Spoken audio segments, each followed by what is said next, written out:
దేవరకద్ర నియోజకవర్గం 3 మండలాలకు సంబంధించి ముఖ్యంగా చిన్న చింతకుంట, కౌకుంట్ల, దేవరకద్ర మండలాలలో గెలిచిన సర్పంచులు, ఉప సర్పంచులు, వార్డు మెంబర్లందరికీ ఆత్మీయ సమ్మేళనం, అదేవిధంగా వారికి సన్మాన కార్యక్రమంలో నాతో పాటు గౌరవ మాజీ శాసనసభ్యురాలు శ్రీమతి స్వర్ణ సుధాకర్ రెడ్డి గారు, టీపీసీసీ స్పోక్స్ పర్సన్ హర్షవర్ధన్ రెడ్డి గారు, మార్కెట్ చైర్మన్ కతలప్ప అరవింద్ కుమార్ రెడ్డి గారు, ఇంకా తదితర కాంగ్రెస్ పార్టీ నాయకులందరం కూడా పాల్గొనడం జరిగింది. ముఖ్యంగా ఈరోజు నా నియోజకవర్గానికి సంబంధించి ఉమ్మడి మహబూబ్నగర్ జిల్లాలో నేను రెండో స్థానంలో నిలవడం నా నియోజకవర్గ ప్రజలు ఇచ్చిన గొప్ప అవకాశం అని చెప్పేసి నేను ఈ సందర్భంగా భావిస్తా ఉన్నా. 134 గ్రామ పంచాయతీలకు ఎన్నికలు జరగగా నా నియోజకవర్గంలో 93 గ్రామ పంచాయతీలలో కాంగ్రెస్ పార్టీ జెండా ఎగరేయడం జరిగింది. అదేవిధంగా 3 ఇండిపెండెంట్స్ కూడా వాళ్ళు కూడా కాంగ్రెస్ పార్టీలో చేరినరు. ఇప్పుడు మొత్తంగా 96 మంది గ్రామ సర్పంచులు గ్రామ పంచాయతీ నుంచి నా నియోజకవర్గంలో 96 మంది సర్పంచులు కాంగ్రెస్ పార్టీ తరఫున ఈరోజు విజయం సాధించారని చెప్పేసి ఈ సందర్భంగా తెలియజేస్తా ఉన్నా. సో ముఖ్యంగా ఈరోజు మేము అందిస్తున్న ప్రజాపాలన పట్ల, మా గౌరవ ముఖ్యమంత్రి గారి పట్ల గౌరవంతో ఈరోజు నా నియోజకవర్గ ప్రజలందరూ కూడా మా మీద నమ్మకంతో ఈరోజు మేము నిలబెట్టిన అభ్యర్థులను గెలిపించినందుకు నియోజకవర్గ ప్రజలందరూ కూడా ప్రత్యేకంగా ధన్యవాదాలు తెలియజేస్తా ఉన్నా. ఈ రిజల్ట్స్ మా మీద ఇంకా మరింత బాధ్యత పెంచి ఇంకా మరింత ఉన్నతంగా ఉధృతంగా పనిచేసే విధంగా మమ్మల్ని ముందుకు పోవాలని చెప్పేసి ప్రజలు ఇచ్చిన తీర్పుకు మేము తప్పకుండా గౌరవించి ఇంకా ఉధృతంగా పనిచేస్తామని చెప్పేసి సందర్భంగా తెలియజేస్తా ఉన్నాం.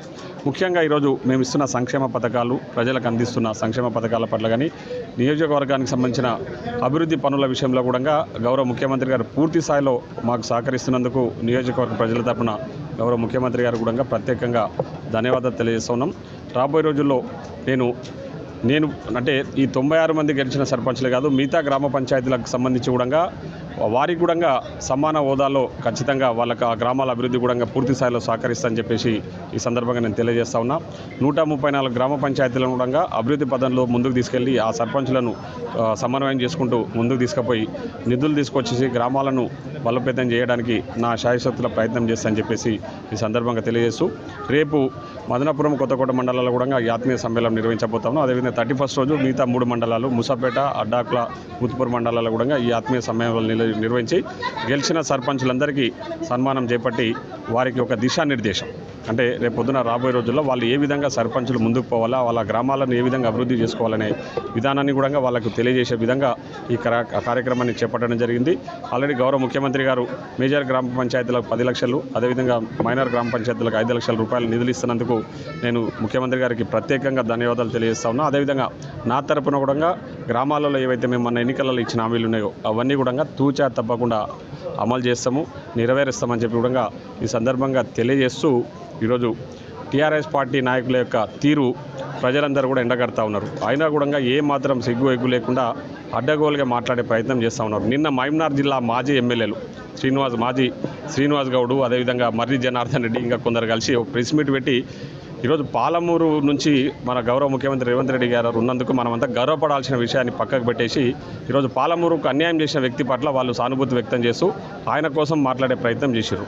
పాలమూరు రంగారెడ్డిని 2015లో జూన్ 11వ తారీఖు ఇదే కేసీఆర్ గారు శంకుస్థాపన నా నియోజకవర్గంలో కర్వేన దగ్గర చేసి 3 సంవత్సరాల పూర్తి చేస్తానికి కూడా 6 సంవత్సరాలైనా పూర్తి చేయకుండా పోయిన వ్యక్తి గురించి మాట్లాడకుండా ఆయన ఉన్న రోజులు ఆయన మీద ఒత్తిడి తీసుకొచ్చి ఆ ప్రాజెక్టును పూర్తి చేయని వ్యక్తులు ఈరోజు ఏం అర్హత ఉందని చెప్పేసి మా ముఖ్యమంత్రి గారి గురించి మాట్లాడే పనిచేస్తూ ఉన్నారని చెప్పి ఈ సందర్భంగా క్వశ్చన్ చేస్తూ ఉన్నా. నిన్న మర్రి జనార్దన్ రెడ్డి గారు మాట్లాడుతూ ఏదో పులి ఎప్పుడో తర్వాత రేవంత్ రెడ్డి గారు పోయినా కోసం, రేవంత్ రెడ్డి గారు ఎప్పుడు పోయే ప్రసక్తే లేదు కదా, రేవంత్ రెడ్డి ఈయనే ఉంటాడు, ఇంకా 10 ఏళ్ళు ఉంటాడు ఇక్కడ ముఖ్యమంత్రిగా. సో 10 ఏళ్ళ తర్వాత పులులు ఉండవు, సింహాలు ఉండవు, ఇంకెక్కడి పులులు ఇంకెక్కడి సింహాలు మర్చిపోయినట్టున్నారు. సో అదేవిధంగా శ్రీనివాస్ గౌడ్ భాష గురించి మాట్లాడుతూ ఉన్నారు.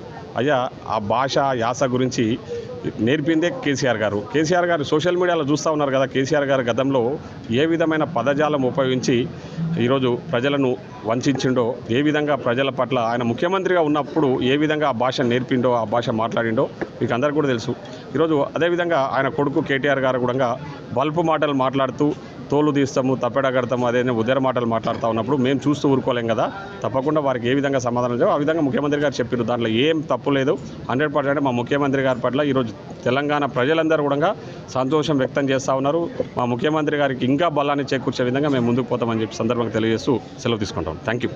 Local to global news at your fingertips. మీ చేతిలో ఒక ఆయుధం. Download Raw TV app. Media legend Ravi Prakash is back.